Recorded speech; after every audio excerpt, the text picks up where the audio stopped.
Hello, this is Skibby. I was inspired. That's the word. Inspired by Uncommon EDC to I don't know, show off my main watches. I guess I'm not a huge watch guy, and for me, my watches are expensive. But I know for watch guys, they're definitely not. Um, but it was a members only thing put on by Uncommon EDC, and it was really fun to check out. And he mentioned that he kind of wanted to see some of mine, so you know, here we go. Um, First up, and like the only one that we had in common was here comes Iro, the Timex Weekender, and an Iro butt. Here's an Iro butt. Did you need in the window, honey? You had all this time. Whatever. It came with the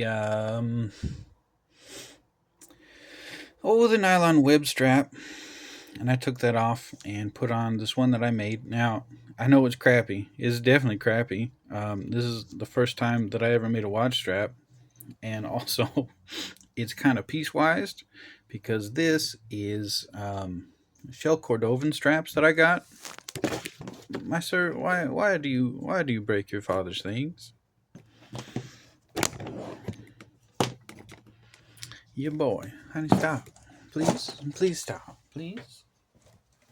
Okay. So, Cordovan is amazing because it doesn't crack like standard leather, and it just creases. It doesn't do any of the. I don't actually have any leather around. Dang, what's that about? Huh? Oh well. It just bends like this. It doesn't do that creasing where like I got fingers, don't I? You know how sometimes on on the toe of your shoe it kind of does this thing where your toe bends, right? This doesn't really do that. It just does this. It really does. It just does that.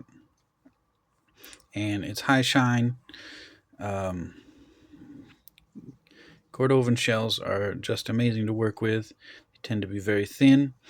For those who don't know, Cordovan is horse butt. They're called shells because they're round and they're usually folded over. I do also have horse butt strips, which is, so if you got a horse butt cheek, right, is the strips on the outside of the good part. Horse butt strips. They're similar to Cordovan, just a little bit off. So,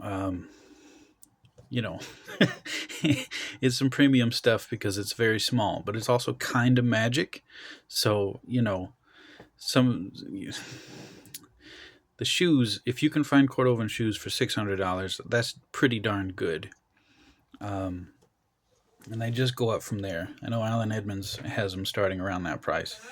And for shoe guys, they're not that expensive. So it really does just go up. Cordovan belts usually need to be made in 3 separate strips that you kind of layer on top of each other because they're just not that big. It's a marvelous material. I didn't shine this at all.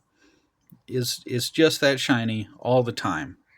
And if it does dull out, you just kind of buff it a little bit and it shines right back up. But yeah, so this Weekender on a strap it shouldn't be on has damage right there, dropping stuff. I'm not exactly gentle with my things. And it's got the Indiglo. Let's get off of that light. Boop. So you can tell what time it is in the dark. This is actually a really fun watch. It's just loud. I don't know if that's coming through, but this is the loudest watch I own. It's louder than some clocks. It's kind of weird, but pretty fun. And while I do enjoy that I, had some practice at making a watch strap, again, it's piecewise. That's kind of ugly, but it's not shown. It's Cordovin straps from a buddy, so like I was just happy to get it and happy to try it out. Anyway, so that's my Timex Weekender, and those go anywhere from $30 to $50. Not so bad. Next up, we'll do my first kind of fancy watch. This is a Reactor. I think it's the Atom. I'm not sure. I can't find it again. But as you can see, it's in gunmetal, but this one's been aged all naturally. It's got a rotating bezel. I don't know how to make that work, you know. Day and number is definitely glowy, but I mean, even when it's not that that sure is bright. It's a hefty boy. I do like this quite a bit. It needs its battery changed again. I've had this since I think 2008. The time changer job is two-stage, of course, because time and the numbers, but it also needs to be screwed in for additional water sealage. It's pretty fun. I do really like this watch. I just, you know, I do love it. I do love it quite a bit. And somewhere close, if you can find an Atom, I don't think you're going to find this one because I haven't even found another picture of it. But those go for about 300 to 450. And Reactor is still making watches. They're big. They're big dudes. Look, they're giant compared to this thing. Huge. But, you know, it's got the nuclear stuff on it. I'm into Fallout and post-apocalyptic stuff. It's a pretty fun watch for me. Next and final, if you read my notebook, this was a gift from my dad. He got this for me. It's a Bulova Surveyor Classic in silver and blue. I do like this one. This is the one that I wear most if I'm going to wear one, because this is kind of chonky.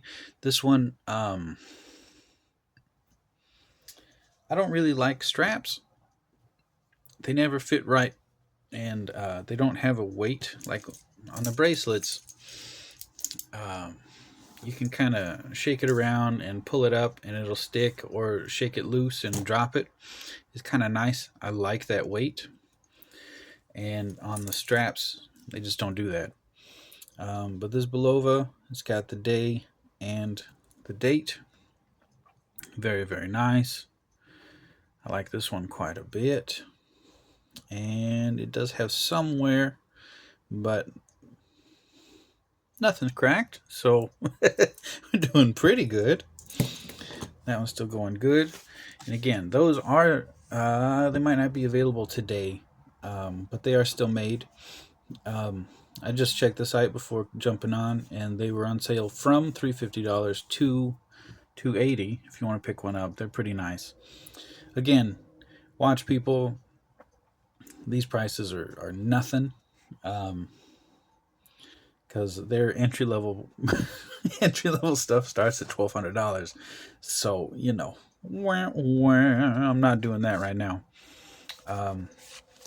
But thought I'd pop on, show off my most used watches. What do you wear? Are you a watch guy? You got them Rolexes? I did have a chance to buy a fake Rolex in China. That was pretty exciting. And those copies are pretty good. But, you know, I didn't know. I didn't know nothing. But, you know, it's not the real thing. Is it a status symbol or a fun thing? Who knows? Who knows? I'm not a watch guy. I got my phone. It usually tells me what time it is. But, you know, just life being life, what I do on a daily basis doesn't really require me to know what time it is all the time. It did when I was in a supervisory position, but I'm not anymore.